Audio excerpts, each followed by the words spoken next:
Magandang araw po mga kababayan. Welcome po sa Pinilang Lakbay. Ayan, naway safe po ang lahat. Samahan po ninyo ako. Pupunta po ako sa Finnish Mother ko kasi may favorite po ako doon na kuha ng mushroom. Kahit makaisa, dalawa tayo, malaki naman po yung higante. Opo, hindi po kayo madidisappoint. Tara, samahan po ninyo ako. O, di ba? Kahit nasa gitna ng kagubatan may playground. Ang klase po Yan, lagi may basurahan po. Makita nyo na po yung kalat dyan, puro dahon. Wala kang makitang plastic o papel. Ganyan. Hindi po patigasan ng mukhang pagkakalat. Ayan po mga kababayan.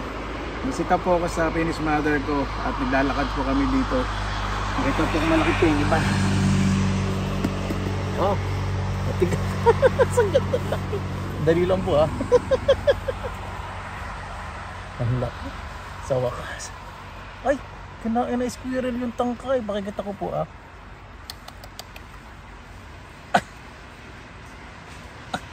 hirap bunutin. Dali.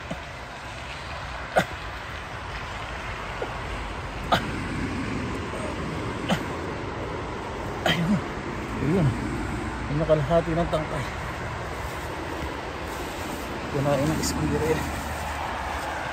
Ito po. Ang ganda Malin. Ayan Ganahin po ng squirrel pero napakaganda po. Perfect. Napakatigas. Ayan. Ayan. Dahil lang po Meron ako dito nahirap din po ko ng gasilyo. Sayang po yung tangkay Ilantak na squirrel. Pag maganda po yung tangkay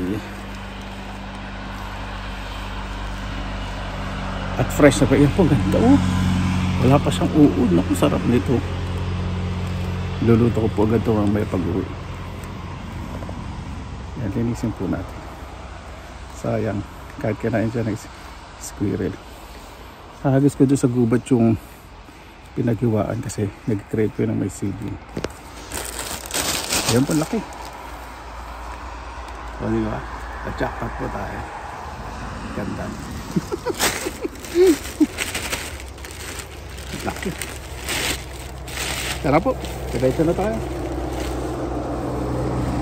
Yan, meron pa tayo nakita naman dito. Birds bulit. Haba ng tangkay. Yan. Maganda. Maalsa na yung yung cape niya kasi mulan. Ganyan pong mushroom. Bigat din na nakuha natin Peniban. Meron dito mga magis natin yung ugat para mag-spread. Okay. Balik na po tayo.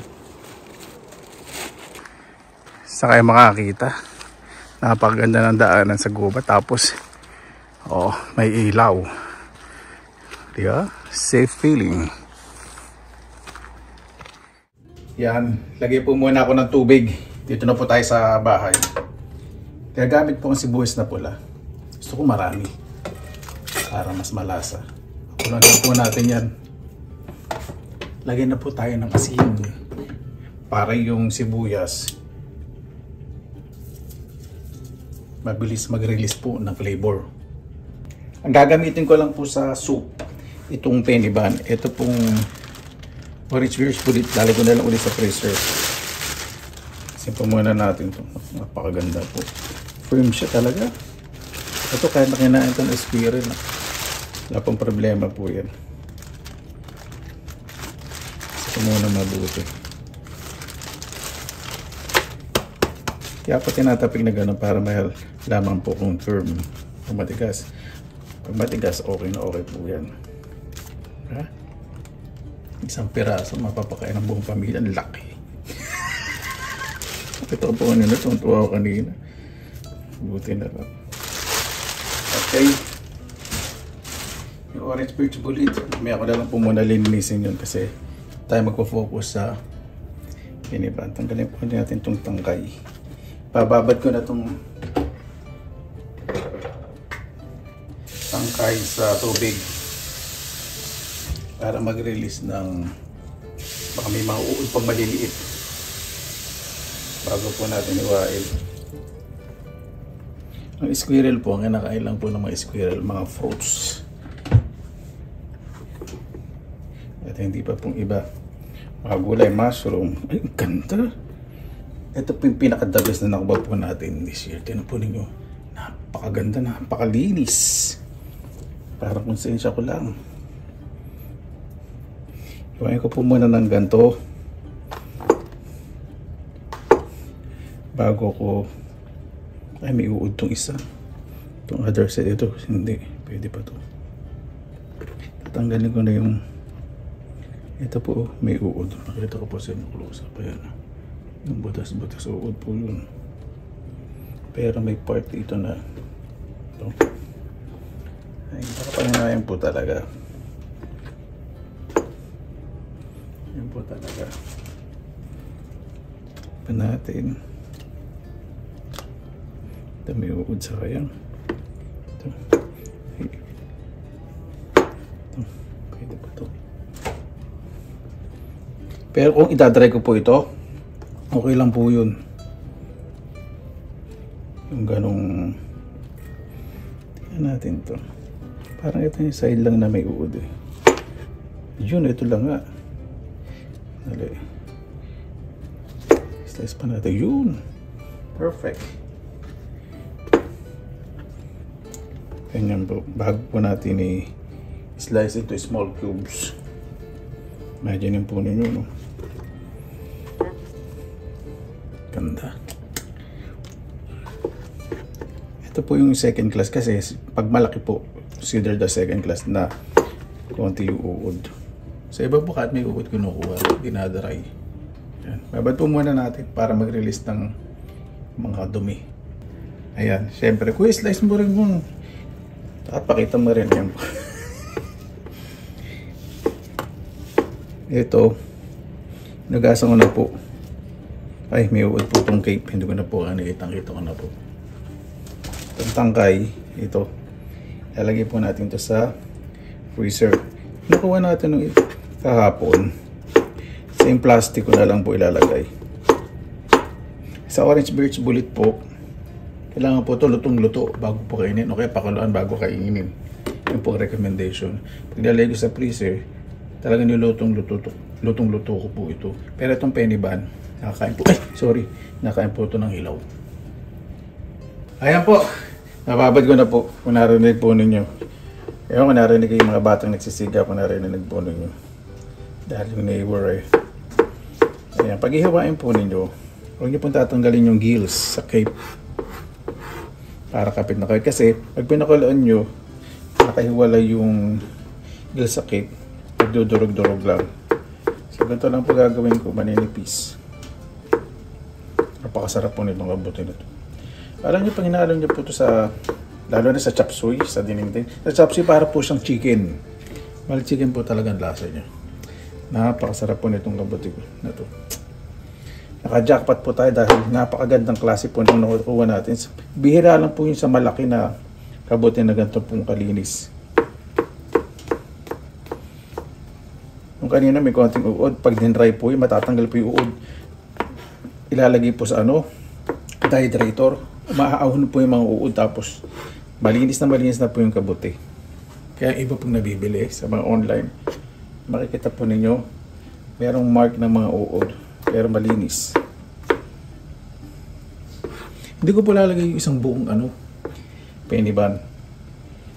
Naglagay ako sa freezer ng kalahating ito. Diba? Sa laki talagang maraming magagawang luto.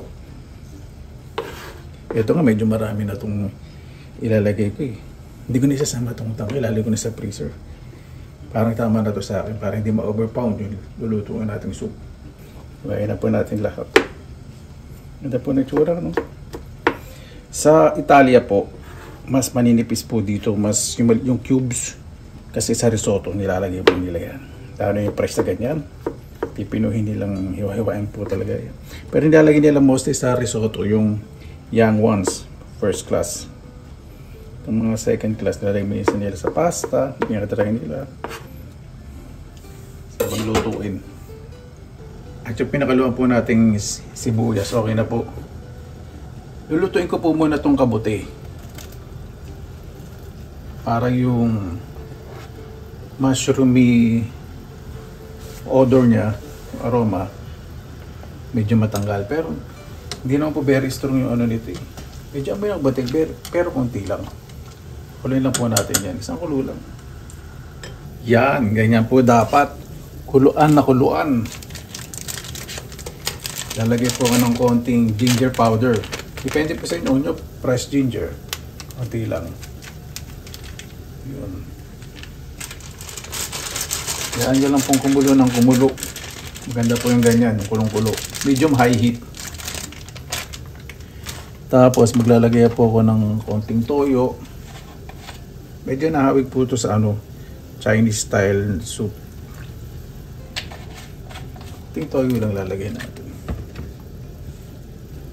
Lagay tayo ng meron po ako ditong meatballs, karne ng kabayo po. Hindi na ako po kanina, sorry, hindi ko pa napakita. Ako po may nabibenta po ditong giniling na kabayo. So maglalagay po ako ng pampalasa natin, pampalinamnam. Yan, okay na po yun. Hindi masyadong dadamihan para mabalanse po yung lasa. Maglalagay po ako ng konting MSG, konti lang po. Betchin. Lalagay tayo ng konting paminta. Maganda po yung ganyan talaga ang kulo. Konti lang. Totoo naman paminta to eh. Di ba?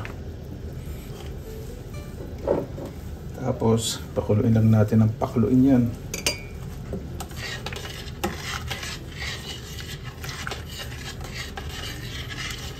Ito lang pong matunaw yung ating mga pampalasa. Yung kabuti po, meron po yung natural na MSG.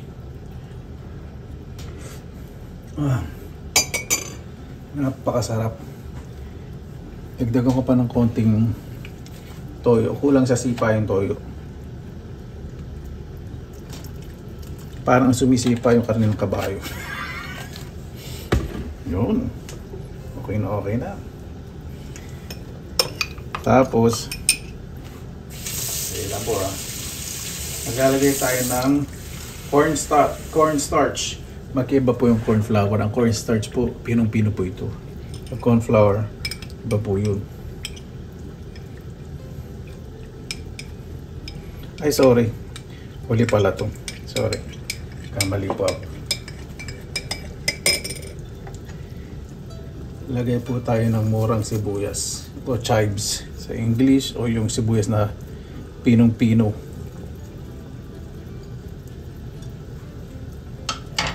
Ayan natin.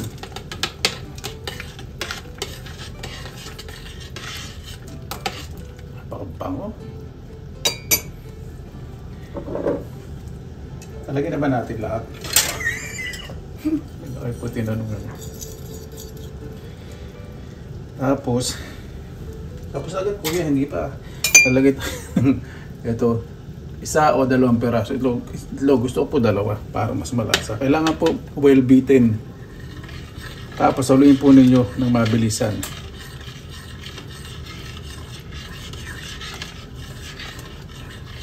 Huwag nyo pong ibubuhos agad kasi hindi po magiging texture. Dahan-dahan lang. Hintayin nyo po muna medyo mamuumuo tapos buhos-buhos. O diba? Ganda ng resulta. Ganyan po dapat Yun po yung technique. Kapag lalagay po ng itlog sa soup. Tapos hintayin po natin kumulo. Dahil naglagay tayo ng raw ingredient. Raw ingredient, ibig sabihin na hilaw. Na rekado, katulad ng itlog. Pag kumukulo na, tingnan po natin kung tama na. Alam ko na kung anong kulang. Asin, konti lang pala yung asin na nalagay natin kanina. Yan, okay na yun. Ayoko po sa soup ng maalat. Iba po naglalagay ng oyster sauce. Pwede din, pero ayoko. And then, lagay na po natin itong cornstarch na sinunaw po sa maligamgam o malamig na tubig. Haluin po natin dahan-dahan katulad sa itlog. Okay. Kailangan po natin kumulo-kumulo. Haluin po ninyong mabuti ha. Medyo lalapot po yan. Diba? Napakasarap at napakagandang tingnan po ng ating soup. Diba? Panalong panalo. Ganyan po lang po kasimple ang ating mushroom soup. Talaga namang pwedeng pang ulam, pwedeng pang merienda.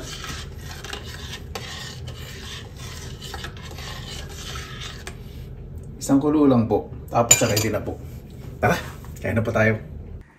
Mabuhay yan! Maraming salamat na po sa pagkakasama-sama na naman po tayo. Naway safe po ang lahat. Bago po tayo salamatan po muna natin ang Panginoon. Panginoon, maraming salamat po. Maraming salamat po sa lahat po na binibigay po ninyo.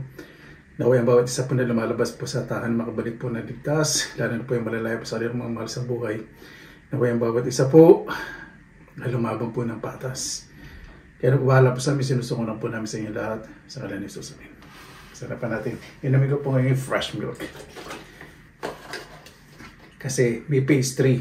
Pagkakain po ako ng soup minsan, pag mga ganito, gusto ko talaga may fresh milk. Tapos pastry. Ano po tayo, savory. Ibig sabihin yung maalat. Kasi ito po yung yung meatballs na giniling na karne ng kabayo. Wow. Ang lolo ko po, sa side po ng mother ko, nagtatapa po yun ng kabayo. Yan. Huwag na natin masyado kunin yung ang dali.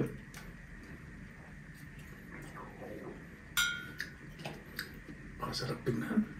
Napakasarap po talaga itong soup na to.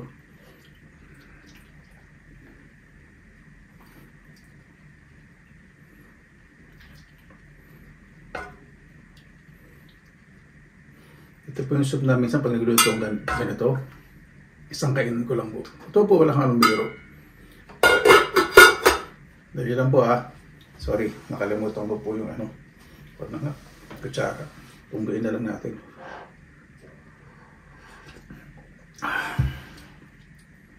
Napakasarap. Napakalasa.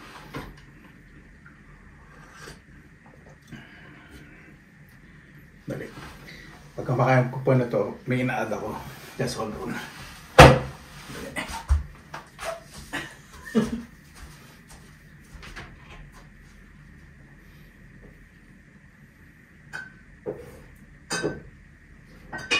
Siyempre, Pinoy tayo.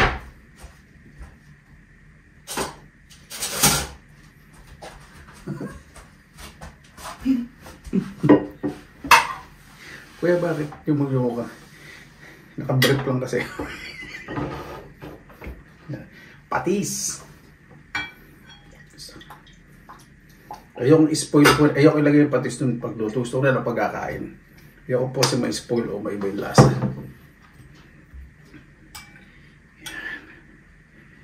Yeah. Manalo po.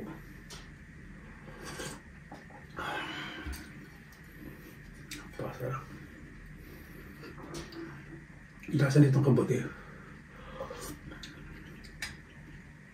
Para talaga siyang wild chicken.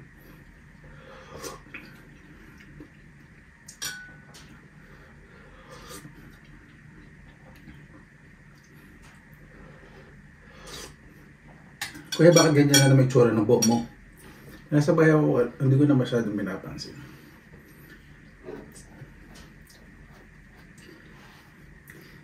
Galing pa ang sauna. Sauna, o Tagalog. English, parang ulang sauna. Kadun, sauna. Siyempre, pag nakita nyo akong ganda, di ba? Yung natural. Siyempre nyo, wow, bangis. Hindi pa nag-aayos, yung bangis na. Kumain na lang ko, ito pa namang buwisit. Ito, hotdog and cheese.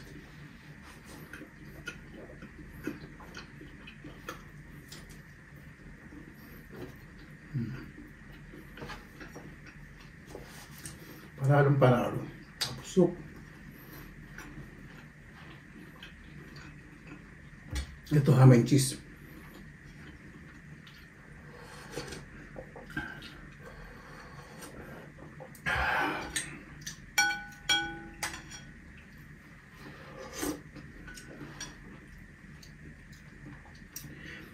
Texture ng penny ba masarap talaga.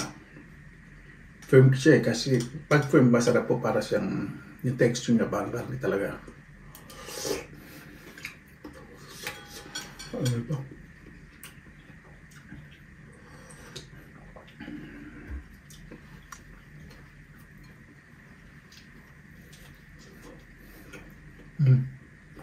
Ito ba? Binaliwa lang po ito kahapon. Dito po yung mga, may isang shop dito nagbebenta na after 8 PM, lahat ng loose bread, minus 60%. Tumatik po yun.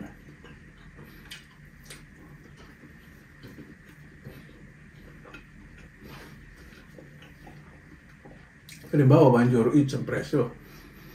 So after 8 PM, 20 cents lang. Di ba? Eh, paano pag may dala pa ang basyo ng bote? So libre na lang. Yeah, discarded.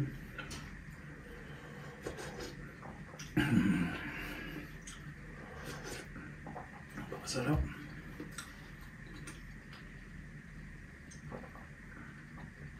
Compliment talaga dito ang fresh milk.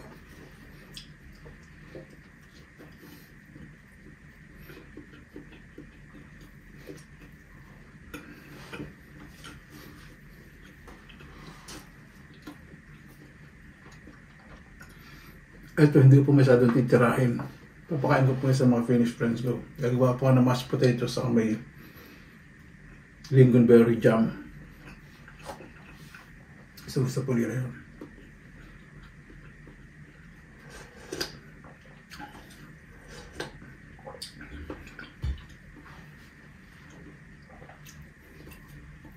Tapos na magkakalito ko, may kunat-kunat yung labas. Tapos, alabi ko hindi kunat, pero so,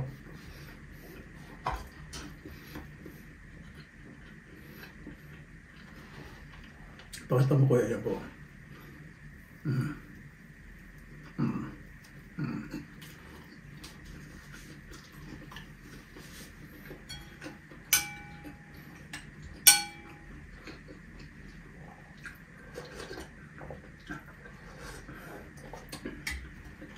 Yan po talaga karne ng kabayo. Dali, pasok. Pag niluto po, tanadal po ulo. Yan po talaga tinatapa. Noong araw po talaga ang tapa. Suka sa asin. Binibilad po talaga. Yung makunat na makunat. Ham and cheese. Gusto yung hotdog and cheese. Ito parang puro hangin ng laman. Parang sarap. Panalo. Hindi sinipid sa cheese. Marami po. Sa loob.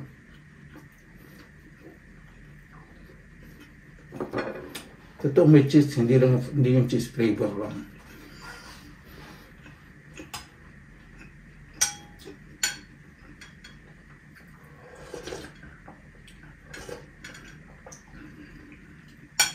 Alam po ninyo, pagkain ng kabote, hindi po dapat araw-araw.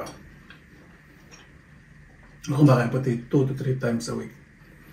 Pag winter, once a week kasi konti lang ng kabote. Ay sabi po ni Doki ng hiling-galing, pampalis po tayo ng bad bacteria sa ating loob ng katawan. Pero pag nasobrahan pati yung good bacteria, matatanggal.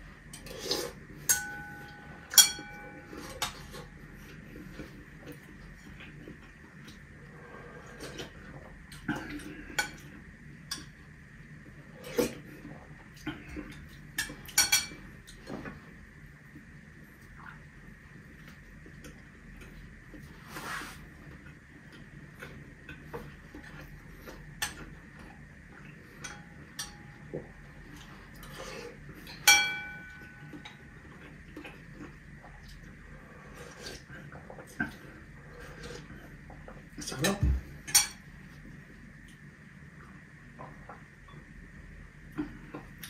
Sarap naman ito.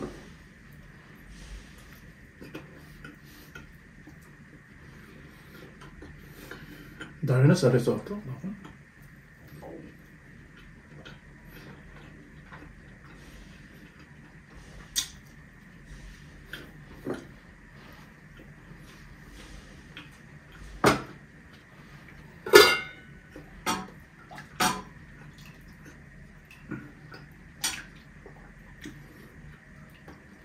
Kung wala po kayong karning meatballs, pwede rin po dito kahit ano, manok, hipon, pwede po sa inyo.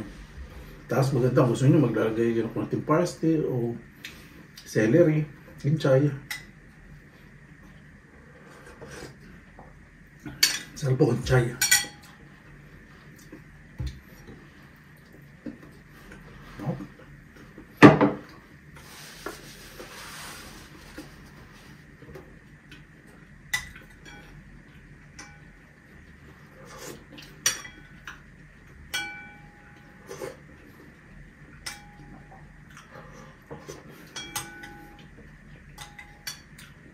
Imagine na po ninyo, no?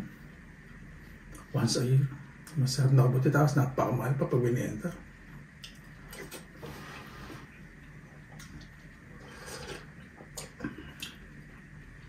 Mainit pa.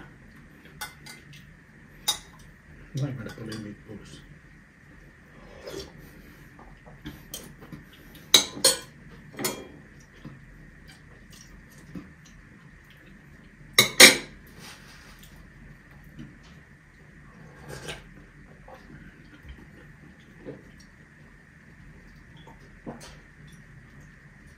Yung mga kaibigan ko po, hindi naman lahat sila mahilig sa mushroom soup. Pero mostly, pag gumagawa po ko ng soup, ginagamit ko po cream. Ako gusto po nila. Tapos may konting tidbits, yung maliliit na manok. Parang mostly ginagamit ko kapag gusto nila ng chicken, yung giniling na manok.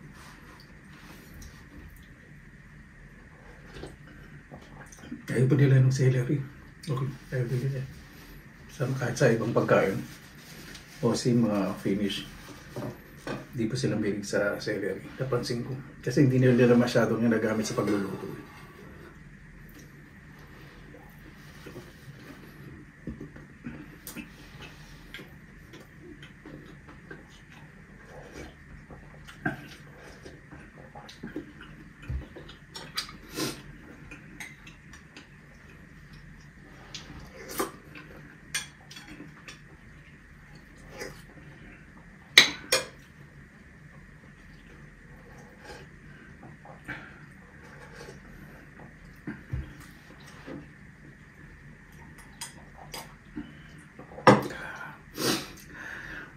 Napakalinamnam.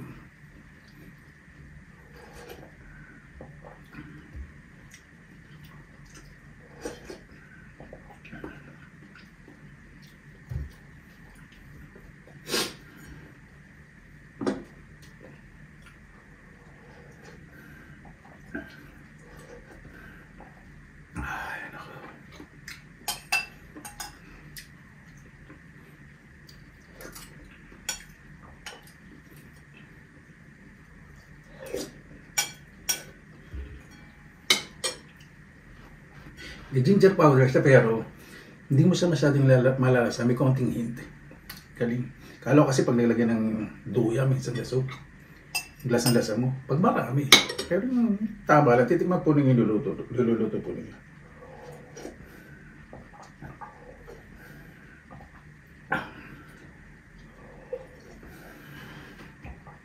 Sarap.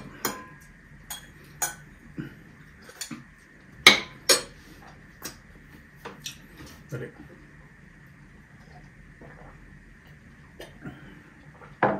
Paano po, bakit tayo magtapos? Pasalamatan po muna natin ang Panginoon. Panginoon, maraming salamat po sa biyaya binigay po sa amin sa araw po niyo to. Totoo po na pag pinangalagaan po kalikasan, nagbigay po ng respeto. Lahat po babalik sa magandang pamamaraan. Libreng pagkain po na nakuha po talaga. Pwedeng pasyalan at malinis po na hangin. Naway bawat isa po sa panahon po ngayon, mag-ingat po sa kapaligiran. Dahil doon po lahat ng gagaling aming pangangailangan, lahat po sana may pinagdadaanan din ngayon na problema, pagsubok. sakit ay gumaling po, Panginoon. Mas mahalin po ang pamilya, Panginoon. Kayo na po bahala po sa amin yung sinusuko na po namin sa inyo lahat sa kanan ni Jesus. Mahal po, maraming salamat naman sa inyong oras na ilan sa Pinilangang Lakbay. Basta lagi pa tayo positive vibes, good vibes. God bless. Ingat po lagi mga araw. Laban!